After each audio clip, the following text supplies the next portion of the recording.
I've never gave a testimony, really. I mean, I have, but not.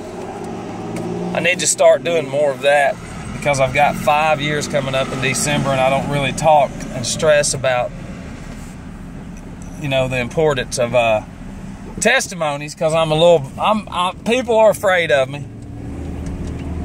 whether it's AA or churches or whatever, individuals, companies, people that own businesses. You know, that's how it is. And the whole reason they're afraid of me is because I speak what's not normal.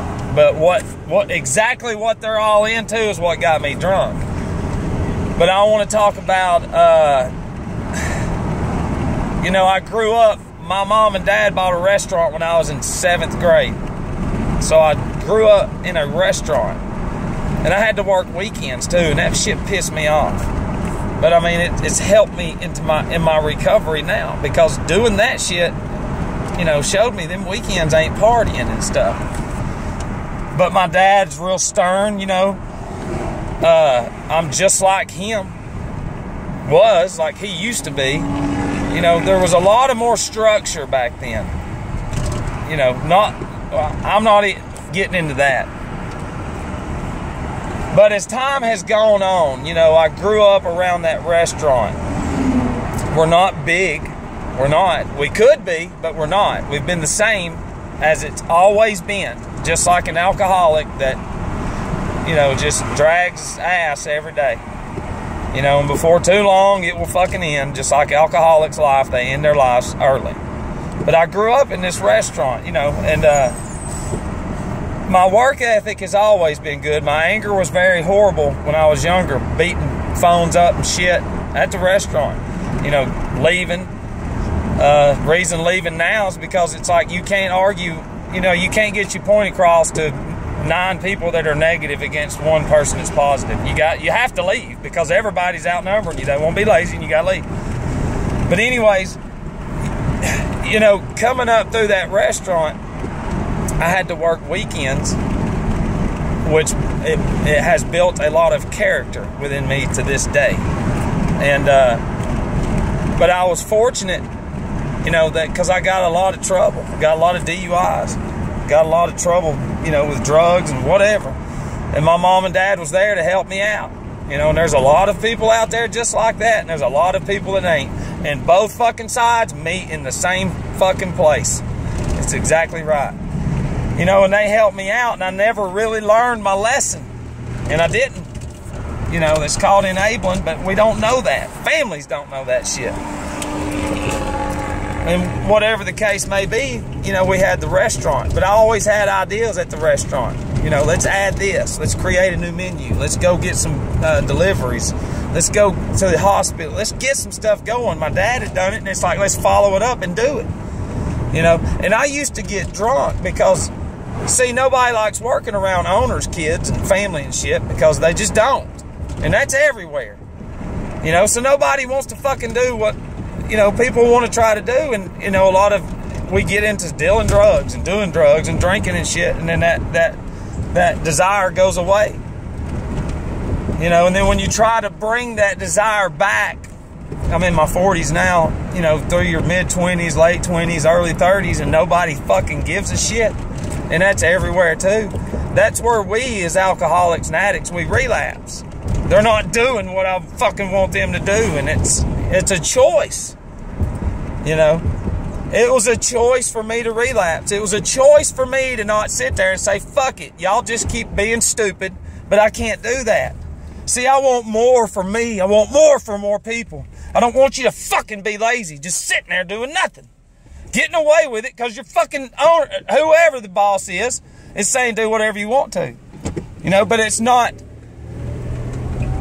And as time has gone on, these past 4 years, you know, we had talked about doing breakfast. We talked about doing a bunch of different things, but nobody knows how to do anything. And that's a lot of family businesses. I work with a lot of them.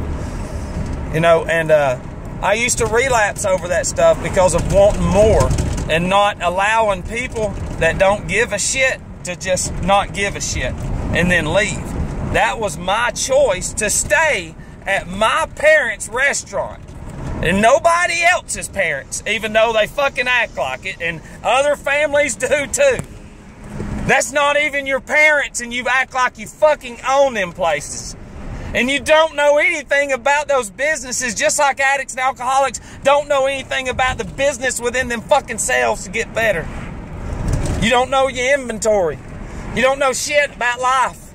And that's to many families and business owners and alcoholics and addicts. But I had always made the choice to stay there and stay fucking miserable. Instead of leaving. Swallowing that pride and humility and fucking leaving. You know, I would drink over it because I didn't get my way.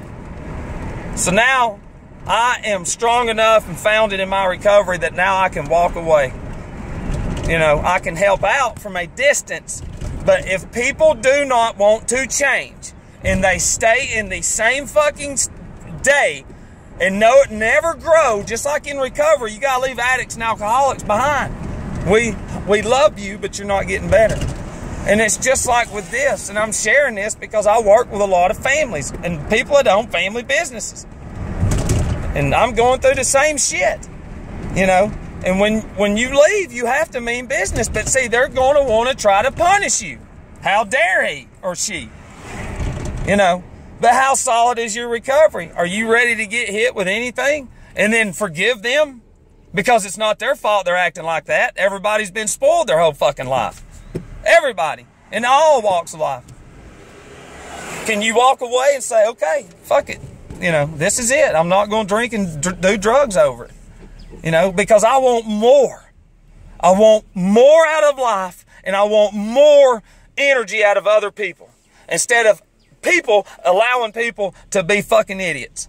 Instead of challenging them, those people. Because I can surround myself with some people. If I had the money to get a restaurant going, that shit would explode. Because of everybody that wants to hang out with me. They want to fuck, and I'm not being big-headed. You know. But it's not even me that's doing it. It's the deity, God itself, inside me that is on fucking fire. And people hate it. I can tell you all the symbols, everything, what it means, what the fuck it is, and what you're going to when you're worshiping. I can do all that shit. That's why people are afraid, because they're normal. See, they're part of the normal society that has been created out of choice. You choose, most people out here, families and businesses and everything, you choose not to do your inventory, not look behind you, not look at your mistakes, not look at the fucking failure, not look at how much you're giving away, throwing away, labor, everything. If you look at your life the same way as an alcoholic and addict, you have no fucking idea how far you could go. And getting off of your lazy fucking ass and doing something with your life. Getting straight ain't just fucking sitting there. No drugs and alcohol life don't mean you're better than everybody when you're over fucking weight and you're doing nothing with your life. You're worse. You know. But my whole point is this, is I work with a lot of families and talk to a lot of kids too, and people just fucking hate it. Hometown haters is what I call them. But I love every one of them, and I forgive them. You know, just as I've been forgiven. Anyways, I love the shit out of all of you, and I hope that fires somebody up. But get your shit together, and let's help each other. Yeah.